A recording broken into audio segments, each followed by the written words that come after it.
Paix sur vous, en vous, autour de vous. Je continue la lecture de Principes et préceptes du retour à l'évidence.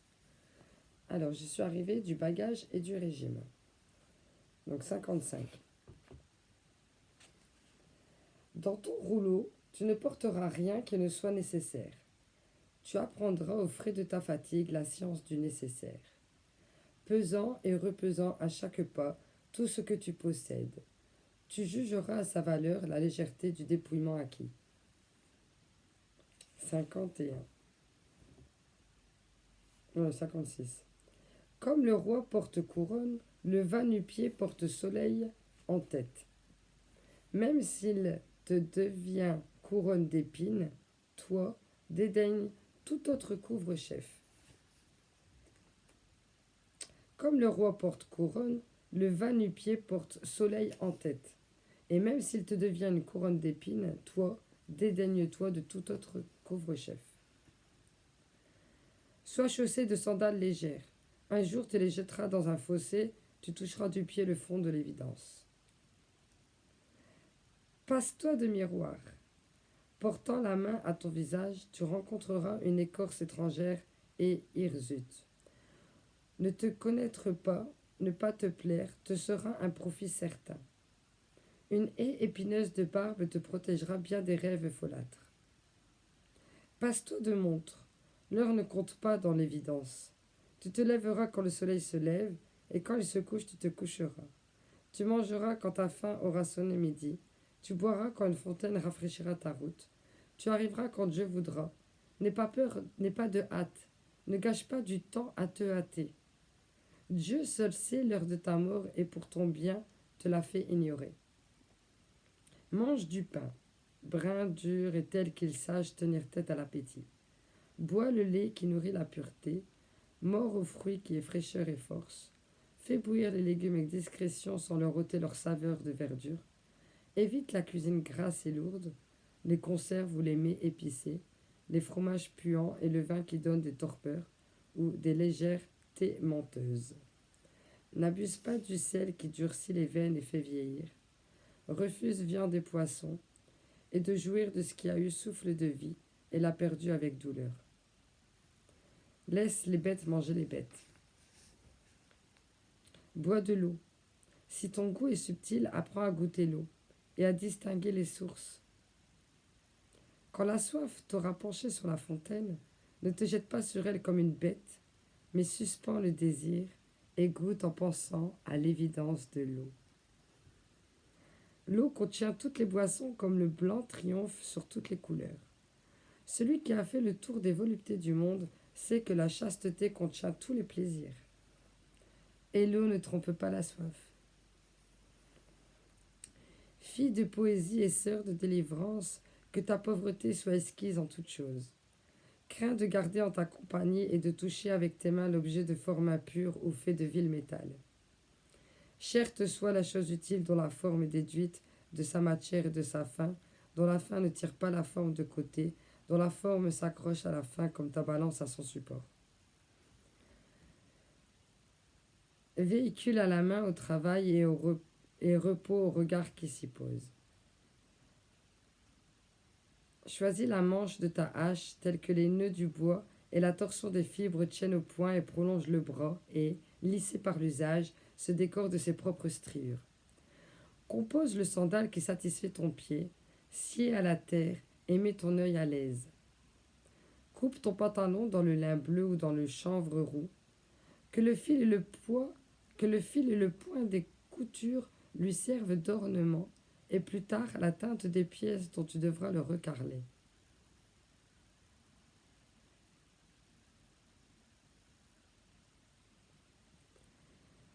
Supprime l'indécence braguette et les bretelles comiques. Qu'un seul bouton le suspende à ton flanc et qu'il soit de bon buis bien ouvré au burin. Que le fond de ton sac ne recèle rien de laid. Que le revers et le dedans des choses soient plus soignés que les surfaces. Que rien de laid ne se cache sous tes vêtements et ne touche ta peau. Que le couteau, le ciseau, le pinceau ou la lime donnent une caresse d'adieu à l'objet, qu'il achève et que la frise semble dire « J'ai fait ceci pour moi et non sans plaisir ». Que ta tente ait la couleur des papillons de nuit, ou bien soit rouge et noir de croix et de soleil comme les voiles adriatiques que voilà. La nuit prend pour coussin une pierre commode. Celui qui dort sur un molle oreiller, sa tête va se perdre entre deux seins inopinés, et sous le couvert du sommeil, sa chair échappe. C'est pourquoi la pierre est préférable, qui ne prête pas à confusion. L'échelle de Jacob et ses asperges et ses arpèges d'ange jusqu'au ciel prenaient appui sur une pierre. Le Fils de l'homme n'en avait pas même une pour y poser la tête. Le Fils de l'homme n'en avait même pas une pour y poser la tête. Préfère pour y mettre ton camp une terre en pente douce, libre d'herbe et loin des arbres. Tas de cailloux vaut mieux que champ de trèfle. Crois-moi sur parole ou bien essaye à tes dépens. En terrain plat, couche-toi la tête en septentrion. La tente pliée n'est pas beaucoup plus grande qu'un grand mouchoir. Plantée sur un bâton, sur 4 cannes creuses, coupées au fleuve, elle tient tête au vent comme un jonc.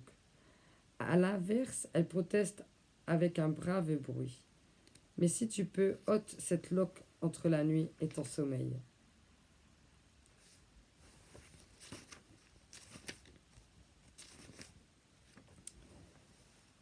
De la nuit, du matin et de la mort. La première nuit, tu ne dormiras pas. La fièvre de la fatigue et de la nouveauté occupera les temps. Tu tâteras la terre avec les mains, tu penseras je suis, je suis, je suis.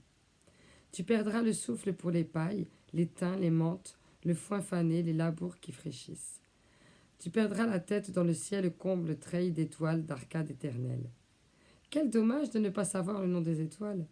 Pourquoi dommage? Il vaudrait mieux ne savoir le nom d'aucune chose au monde. Que ce bavardage perpétuel de la pensée se tue. Que la pensée se tint suspendue dans le regard ouvert au bord des choses avec un tremblement muet, en un tremblement muet. Très haut est le silence de la nuit. Étoiles, vous semblez petites et vous êtes des mondes. Moi, je suis petit et je pense. Tu t'éveilleras à la source des herbes. Prie, ami, dans le premier matin t'attends de gouttes et de tris limpides, car les buées qui montent dans la lumière qui monte emporte ta voix. Si ta prière est demande, ne demande pas pour recevoir, mais pour purifier ton désir. Prie Dieu plutôt qu'il te purifie de tout désir. Oui, ne prie pas pour demander, mais prie pour rendre grâce et chanter gloire. Prie pour prendre part à la poussée des arbres, aux feuilles dans le vent, aux oiseaux dans le jour, aux travaux des planètes illustres, à l'extase des astres établis pour toujours dans la vérité. De l'avenir, tu as une certitude, une seule, que tu mourras. Ce n'est pas un malheur comme l'ignorance ou le péché. C'est une grâce du Seigneur envoyée sous la forme du châtiment. C'est ce qui donne le prix à chacun de nos moments. C'est ce qui conclut notre figure. Nous ne sommes pas grands ni gros autant que des montagnes. Nous est-il jamais venu à l'esprit de nous en plaindre? Pourquoi nous plaindre de posséder aussi dans le temps une limite? Sans limite, il n'y a pas de forme. Sans forme, il n'y a pas de perfection. La perfection de la forme s'obtient par l'accord. Accord de chacun de tes moments avec la mort. Le géomètre fou pose un point sur le papier, battit des mains et rit. Il en fit partir une courbe dont il jubila d'abord et puis qu'il prolongea avec application, tirant le bout de la langue. Le cercle refermé soudain, il pleura. Et tels nous sommes, qui faisons fête pour un enfant qui naît, qui pleurons la mort de notre mère. Tels nous sommes, qui faisons fête pour un enfant qui naît et qui pleurons la mort de notre mère. Tous ils iront au même trou, mais, vois, ils tournent le dos de ce côté, s'enfuient, les jambes folles, puis dansent sur le bord. Ils s'asseyent dans le vide, tombent en culbutant, se font traîner là par le fond de la culotte avec des cris de porc et des grimaces de pitre. Mais toi, tu es homme libre, et tu regardes où tu vas. Et toi-même, tu vas où tu devras aller. De toi-même, tu vas où tu devras aller. Celui qui ne meurt pas pour quelque chose meurt pour rien. C'est pourquoi je tiens qu'il est plus sage d'oser. Joue à donner. Il n'y a pas de jeu plus distrayant. Donne-toi, dépense-toi, pars, pense, chante, agis comme on fait quand on chante. Que l'héritière ingrate, la mort, quand elle viendra réclamer son dû, trouve les coffres vides et les restes d'une fête et la demeure quittée. La mort est un absurde. Ce qui est ne peut pas cesser d'être. Mais nous mourrons, car cette vie n'est pas notre être, mais son défaut. Tu sais que tu es. C'est l'évidence première. Tu sais que tu es. Tu sais que tu es. C'est l'évidence première. Mais savoir ce que tu es est un savoir que tout savoir ignore. Comment peux-tu voir celui qui se cache derrière tes propres yeux? Ô mortel, tu n'es pas devant toi une immortalité, mais deux. Mortel, point où la matière et l'âme se croisent, car la matière ne peut fuir enfermée dans les causes jusqu'à la fin des temps, ni l'âme affranchie du temps. Je relis. Ô mortel, tu n'as pas devant toi une immortalité, mais deux. Mortel, point où la matière et l'âme se croisent, car la matière ne peut finir enfermée dans les causes jusqu'à la fin des temps, ni l'âme affranchie du temps. Or, tu n'es pas matière, même ton corps n'est pas matière, mais forme qui s'engage en elle comme une onde, qui la soulève et la laisse retomber sans en entraîner une parcelle. Tu n'es pas âme, même ton esprit n'est pas l'âme, celle qui veille en ton sommeil sans rêve et pense en ta pensée sans que tu le conçoives. Tu n'es pas ce qui lie l'une à l'autre, le ruisseau de ta vie qui suit sa pente, à quoi tu ne peux rien. Tu es ce qui se passe entre les deux dans l'eau qui passe, comme un poisson qui nage en un courant. Tu es ce que tu veux, tu es ce que tu penses, c'est-à-dire une chose ou une autre. Si tu penses je suis corps, tu iras où vont les corps, sous terre. Si tu veux être ton âme, tu vivras dans les eaux, vive de la source. Ensuite, c'est du détachement et de l'ascèse. Je le ferai pour un prochain vidéo. À bientôt.